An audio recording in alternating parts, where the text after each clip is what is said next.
او دغه رنګه د ښځو اعتکاف درته بیان شوی او ښځې هم اعتکاف کولی شي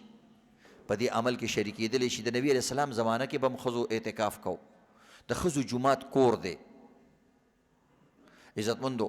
او کور کې هغه ځای دی کوم ځای چې هغوی ځان له برابر کړی دی. بهتره خبره دا ده چې ښځه داسې چلو کړي چې کومه کمره کې دا مونځ کوي همیشه، بس هغه ټولې کمرې نیت دي وکړي چې دا ټوله زما اعتکاف ګاه ده، زما د اعتکاف ځای دی. نو زه که ښځه لږه ستړي راستړي شي نو په دغه کې په کمره کې تاویدې را تاویدې هم شي، بیا ګرځي را ګرځي، کله کله ورزش کول پکاري پکې. خو ورزش اسانه طریقه ده د عزتمندو نفل کوه، د ټول نه بهترین ورزش مونځ دی. نو ښځې دې ذکرونو له ډېر زور ورکي او دغه رنګ عزتمندو تلاوت له ډېر زور ورکي، نفل نه کوي نو بیا غزي باندې انسان بور شي کله نا کله. نو مختلف اعمال کوي، کله ذکر، کله درود شریف، او کله عزتمندو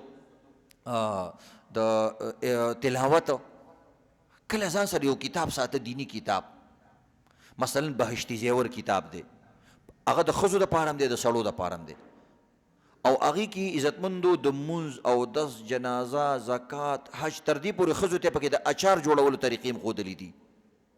چې کور کې باسې ناست دي څنګه به کوئ، د صابون جوړولو طریقې هم پکې ښودلي ورته.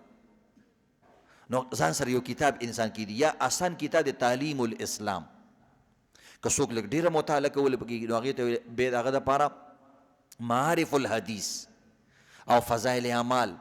او حیات صحابه، کله د صحابه واقعات وي، کله د اعمالو فضایل وي، کله چې کوم د فضایل صدقات کې عجیبه عجیبه واقعات دي کله هغه وي، کله حیات صحابه وي. نو دا سیرت کتاب ترې زړه کېږي سیرت وایه، کني ځان سره یو تفسیر چې د کوم خوښ هغه تفسیر کېده. او دارنګه عزتمندو بعضې هلکان دي د هغوی امتحانونه اوس را روان دي، هغوی وایي چې موږ اعتکاف ته کینو خو مثلا موږ اوس مخکې امتحانونه را روان دي، د نهم امتحانونه را روان دي مخکې میاشتو کې، نو هغوی وایي چې موږ ځان سره ساینس وایو یا مثلا میتھس وایو یا فزیکس کیمسټري وایو،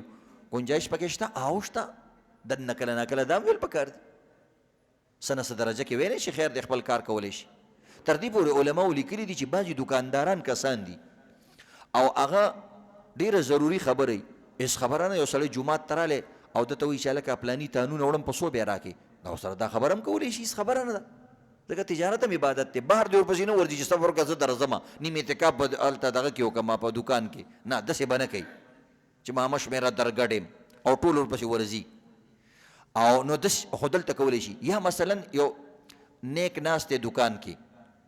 ډېره لویه خبره ده، شاګردو ته ټلیفون کوي چې جی پلانې مال په توک خرڅېږي، دا لاټ په دومره باندې خرڅ کم که نه خرڅ کم، ټول وله ورکم که نه. نو عزتمندو دې طریقې سره خیر دی، دا لږه ډېره خبره هم په اعتکاف کې کولی شي، خو داسې نه چې موبایل دې لاس کې نیولي او ورپسې باروځې، دا قصه به کې نو خپې باندې ځان وتړه هلته. بعضې کسان یې هغه په روانه په خبره عادتي، نو داسې نه چې بار ورپسې ورننوځې. نو عزتمندو لږه ډېره خبره هم کولی شي. بعضې کسان اعتکاف کې ځان نه دا کوي، وایي جي چې تور ته خبره کې فلانکی خانه او دا پیښې به کوي ته به هلکه ولې څه چلو شو تپوس ته نه کوي که نه، کیدای شي ستا ته پرتوګ دي ګنده وي، تا ته وایي چې هلکه دا پرتوګ دي ګنده دی او ته خورې شه، نو ولې د دې خبره خو نشته دی که د چپ روزي زمونږ په شریعت کې نشته. ها چپ به هر ځای کې کېږي، هغه ځای کې کېږي چې کوم ځای کې بدکارۍ خبرې، کوم ځای کې مرداري خبرې، کوم ځای کې د ګناه خبرې، هلته به د چپ روجه کې. او هسې چپ نشته دی عزتمندو، خبرې به کې، مسلمان له به تکلیف نه ورکې. یو مسلمان تا نه تپوس کوي چې مثلا دلته استنجا خانه کوم ځای کې ده، یو 10 ځای کوم ځای کې د غټ غټ جوماتونه اعتکاف والا نه تپوس کوي، یا تپوس ته کوي چې زما اعتکاف والا نیکه ناست دی کم ناست دی، ځکه چې ټولې ډېر زیات خیمې لګېدلي، نه نو داسې کار به نه کوې، لاس دې ونیسه او هغلته بوځوې بابا دغلته تشریف فرما دی، خبره باندې پوه شو که نه، کیدای شي څه ښه شی راوړي او تا باندې مخوري. نو زه د دې وجې دومره سلام دعا پکې خلکو ته کولی شي، یو سړي باندې سلام وکړه ته ول جواب هم نه ورکې، نه اعتکاف مطلب خدا نه دی چې ته بالکل د هر څه نه بند شوې او نو سلام دعا پکې کولی شي. نو دکاندار سړي ته چې ته ټلیفون وکړي نو ګاهک سره خبرې هم کولی شي،